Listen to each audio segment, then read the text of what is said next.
में आज मेरे साथ बात करने के लिए श्री नंद कुमार साहब सरगुजा से हैं। छत्तीसगढ़ से कई बार एमएलए, कई बार एमपी बन चुके हैं और खासतौर से मैं साहब आपने अपना बहुमूल्य समय सुबह हमें दिया, इसके लिए धन्यवाद। साहब, ये आपका राजनीतिक जीवन कब और कैसे शुरू हुआ? देखिए, मैं तो गांव में, भगोरा छोटा सा गांव है, वहां रहता था। जसपुर नगर में प्राइवेट कॉलेज थी एनईएस की, वहां से पढ़ाई करके जब मैं निकला, उसी बीच में आपातकाल लगी थी और आपातकाल के बाद में विरोधी दलों की स्थिति ये थी कि वो जनता दल के रूप में सब एक हो गए थे। उसी में जनसंघ भी था और उस समय के हमारे नेता जितने थे, नरहरि प्रसाद साय, बाला साहब जी देशपांडे और अन्य लोगों ने कहा कि चुनाव जो है बड़ा महत्वपूर्ण है, आप अच्छे पढ़े लिखे हैं, समाज में भी मैं काफी काम करता था। उन्होंने कहा, इसलिए हमारे परिवार के तैयार नहीं हो रहे थे लोग कि चुनाव हम लोग कभी लड़े नहीं, गांव में रहते हैं, आदिवासी परिवार है, लेकिन उनके समझाने पर चुनाव लड़ने की मानसिकता बनी, परिवार का भी, मेरा भी। और उसके बाद वे 77 में चुनाव लड़े, बड़ा जबरदस्त था। आपातकाल के कारण कांग्रेस के खिलाफ लहर थी और जिस क्षेत्र से मैं चुनाव लड़ता हूं 80 में केवल मैं हारा। उसके बाद जनसंघ, जनता पार्टी, भारतीय जनता पार्टी कभी नहीं हारी। 77 में जो हमारी जीत थी बड़ा अभूतपूर्व था, कांग्रेस की जमानत जब्त हो गई थी। और ऐसे ही मेरा राजनीति में पदार्पण हुआ और उसके बाद में निरंतर चुनावों की राजनीति में हम आगे बढ़ गए। साहब, क्या आप अपनी राजनीति से और राजनीतिक जो आज का जो भाव चल रहा है, क्या आप उससे संतुष्ट हैं? देखिए, मेरी ऐसी मान्यता है कि राजनीति राष्ट्र सेवा का एक सशक्त माध्यम है और राजनीति जो है इससे एक शक्ति अर्जित होती है, जनता के बीच में जाने का अवसर मिलता है और आम और गरीब आदमी को कैसे उठाया जाए।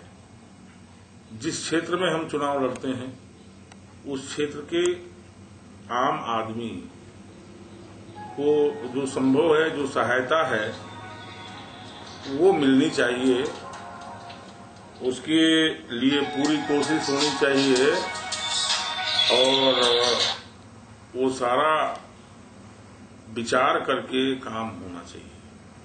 क्षेत्र अपना, उसके बाद उस प्रदेश में जो काम हम देखते हैं उस प्रदेश का, और अंतिम रूप से पूरे राष्ट्र का एक परिकल्पना चुनाव लड़ने वाले के दिमाग में होना चाहिए। ये मेरी मान्यता है। और एक हम जब चुनाव लड़ते हैं, कोई बात कहते हैं, उसमें लोक मंगल का भावना होना चाहिए और पूरी क्षमता से, पूरी ताकत से और पूरा ध्यान दे करके इस काम को किया जाना चाहिए। और इसी में इस चुनावी राजनीति और लोकतंत्र का महत्व है।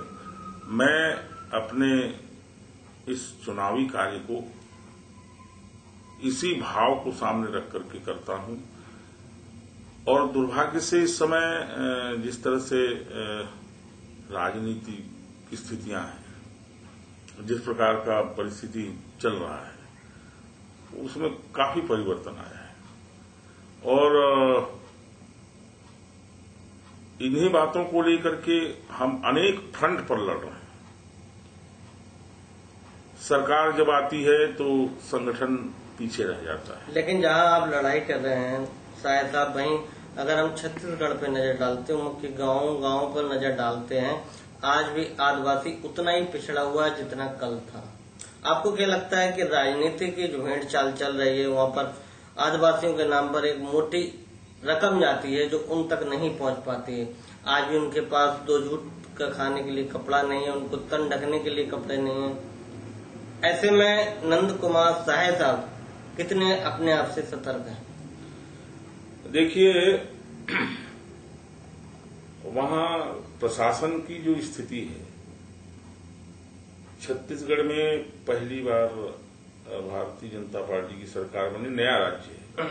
इसके लिए कम समय मध्य प्रदेश में सरकारें रही, लेकिन ज्यादातर समय हम लोग विरोधी दल के रूप में काम करते रहे। इस समय जो स्थिति है, मैं संतुष्ट तो नहीं हूं, लेकिन हम कोशिश कर रहे हैं कि उसमें सुधार हो। आपने जैसा कहा कि पैसा तो बहुत आता है, अनुसूचित जनजाति के नाम पर, आदिवासियों के नाम पर, नीचे तक पहुंचता नहीं है। जो शासकीय मशीनरी बनी है, एक ढर्रा सा बना हुआ है, उसको भेदने की जरूरत है। हमारी सरकार है और मंत्री, मुख्यमंत्री हमारे हैं, और इस दिशा में लगातार कोशिश हो रही है। मूल्यांकन आगे होगा, लेकिन बहुत कुछ किया जाना है। अभी प्राथमिक बिंदु भी अपन शुरुआत किए हैं, ऐसा मैं मानता हूं। और प्रशासन को जनता के लिए, जनता का जो बना है जनता के द्वारा, एक जो डेमोक्रेसी की, लोकतंत्र की परिभाषा है, उसमें ठीक रूप से उस सांचे में ढालने के लिए बहुत करना है। और अभी तक जो स्थिति है, उसी के विरुद्ध तो हमारी लड़ाई है। इसमें अधिक लोग जुड़े, अधिक लोग आए। एक नक्सलवाद वहां अलग से फैला हुआ है, जो इन तमाम लड़ाइयों को बाधित कर रहा है, और वो एक नया परिदृश्य उपस्थित हो गया है छत्तीसगढ़ में। जहाँ नंद कुमार साहब आप नक्सलवाद की बात करते हैं, वहाँ हमारे देश के वरिष्ठ नेता खासतौर से उन नक्सलवादियों को शरण देते हैं। उनके साथ आए दिन डिनर पार्टी उनकी चलती रहती है। अगर जब भी उनसे ऐसे कोई प्रश्न किए जाते हैं कि आपके ताल्लुकात नक्सलियों से क्यों है, तो कहते हैं कि हमें जीतना तो उसी क्षेत्र से है, कि साहब पानी में रहेंगे तो मगरमच्छ से कैसे बैर कर सकते हैं। ऐसे में आपको लगता है कि नक्सलवाद की जो एक कहानी चल रही है एक लंबे समय से छत्तीसगढ़ में, क्या वो खत्म हो पाएगी? यह सिलसिला यूं ही चलता रहेगा? आए दिन तीसरे दिन एक धमकी मिलेगी, चौथे दिन उसका कत्ल कर दिया जाएगा, 5वें दिन फिर एक धमकी मिलेगी, 7वें दिन एक फिर से कत्ल हो जाएगा। नहीं, देखिए, ऐसा है, आपको ध्यान होगा, जब एनडीए की सरकार बनी थी, छत्तीसगढ़ राज्य अटल बिहारी वाजपेयी जी के नेतृत्व में बनने वाली सरकार ने बनाई।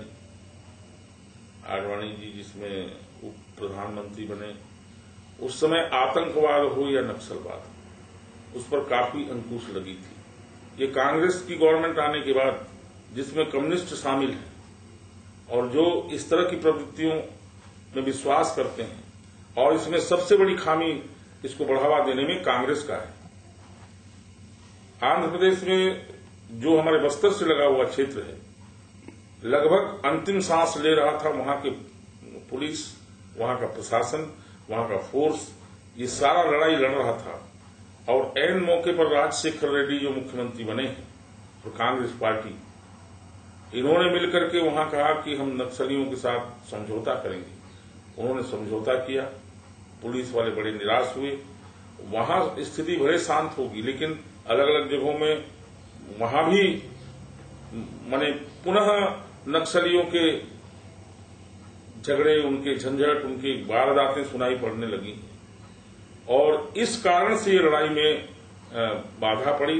अन्यथा भारतीय जनता पार्टी का जो स्टैंड था, कश्मीर में चुनाव हो गए, आज पुनः कश्मीर कैसा हो रहा, नॉर्थ ईस्ट में, झारखंड में, उड़ीसा में, और जो अनुसूचित जाति या जहां पर वन्य क्षेत्र है, वहां फिर से अशांति फैली। इसमें इस कांग्रेस का, उनके साथ में जो कम्युनिस्ट पार्टी है, ये सबके केंद्र में पावर आने के कारण ये सारी स्थितियां बिगड़ी हैं, और उसके लिए पूरी तरह से जिम्मेदार ये कांग्रेस की पार्टी, इनके नेता आज के जो भी रूलिंग में है, और ये कम्युनिस्ट, ये पूरी तरह से जिम्मेदार हैं।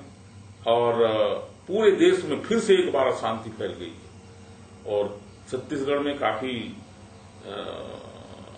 सतह पर ये लड़ाई चल रही है। और हम उम्मीद करते हैं कि सब लोग मिलकर के उसके विरुद्ध में एक जन आंदोलन भी प्रारंभ हुआ सलवा जुलूम नाम से, उसको रोकने की कोशिश इन आतंक प्रिय लोगों ने प्रारंभ किया है और रोज वारदातें हो रही हैं। हम समझते हैं कि इस दिशा में सरकार को और अधिक नीचे स्तर पर अध्ययन करके और अपनी रणनीति तय करनी पड़ेगी। उसमें हम सब लोग भी सम्मिलित हैं और पूरी प्रयत्न हो रही है कि कभी भी आतंक विजयी नहीं होता, वो नुकसान कर सकता है। दुनिया का प्राचीनतम आतंकवादी रावण था और उसके बाद उसको पराजित होना पड़ा था। रावण हो, बाणासुर हो, खरदूषण तिसरा हो, जो हमारे दंडकारण्य में ही और उसी क्षेत्र में जिनके कुकर्मों की गाथा फैली हुई है, उस पर भी विजय पाया था इन अनुसूचित जातियों ने, आदिवासियों ने। उनके ही सहयोग से राम की सेना बनी थी और इसलिए हम उम्मीद करते हैं एक बार ये लड़ाई में ऊपर तो आ गए हैं, लेकिन शांति और व्यवस्था चाहने वाले, शांति बनाए रखने वाले लोग और जो प्रगति और शांति के प्रतीक हैं, जो विश्व बंधुत्व के भाव को धारण करते हैं, ऐसे लोगों का ही जीत होगी।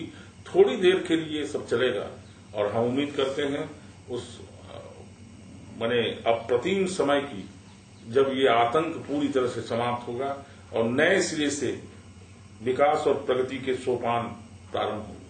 नंद कुमार साहब, आप 1977 से राजनीति में और 2006 में चल रहे हैं।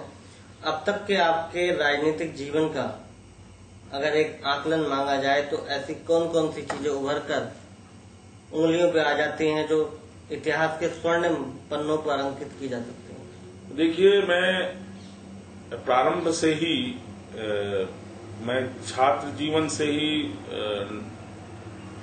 नेतृत्व में आ गया था। एनईएस कॉलेज में मैं सन 72-73 में जब कॉलेज में था तो कॉलेज का छात्र संघ का अध्यक्ष भी था। मैं इसके पहले हायर सेकेंडरी स्कूल में भी उसका नेता था, मिडिल स्कूल में, प्राइमरी स्कूल में।